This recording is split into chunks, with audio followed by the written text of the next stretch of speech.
Hey class, last discussion for the semester. It's kind of great having discussions. I really enjoyed getting to know a few of you through your discussions. I find them to be very interesting and a great way to learn the material and see others' opinions on the subjects that we were given the last couple of weeks. In regards to Vygotsky and the zone or the proximal development, let's try and say that 10 times fast. But anyway, ZPD.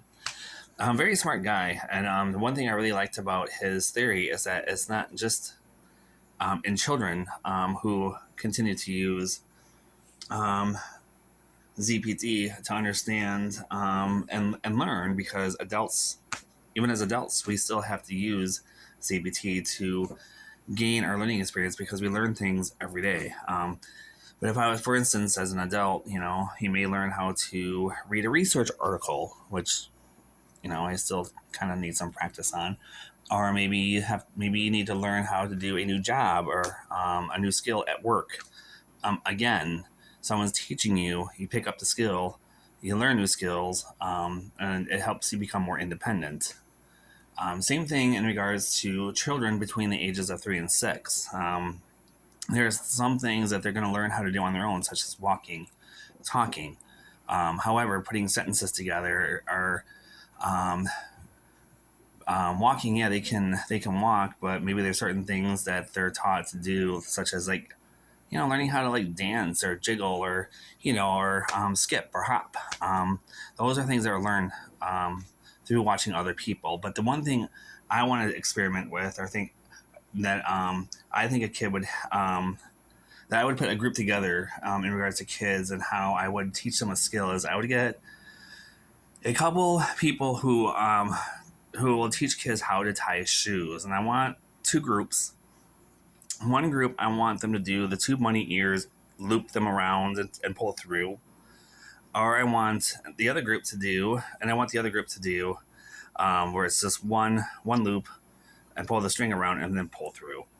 Because I remember when I was a kid, I remember how hard it was for me to learn how to tie shoes. And the way my mom was teaching me, she taught me the two bunny ears, and I could not grasp that concept. And then finally, my older brother sat me down. He's like, "Here, I'll teach you the way I was taught," because I guess he was taught by our dad, which was different, where he did the one loop and then you already take the one loop and then you take the string around and you pull through. And I was able to learn that way. So I would see how kids learn or how they can master it by doing either the two bunny ears, or they do the string around the loop. And then I guess how I would measure the results is by watching the kids try and do it on their own, and see how long it actually takes for these kids to actually start learning how to tie their shoes on their own.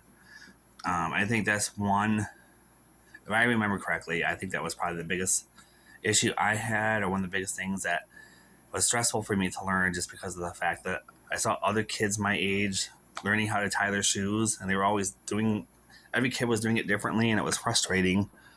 But once I learned the way that I considered to be the most beneficial for me to be able to do it, I felt more independent and I felt more confident in myself being able to do that skill, which nowadays seems very simple to tie a shoe, but learning it for the first time, it's frightful. But anyways, I just want to say thanks again for the discussions and for the chats and for those who responded to my videos. I really appreciate the feedback. And I love the discussions. I think they're great. And I hope you guys have a great summer. Take care and good luck with the rest of your school career. Thank you.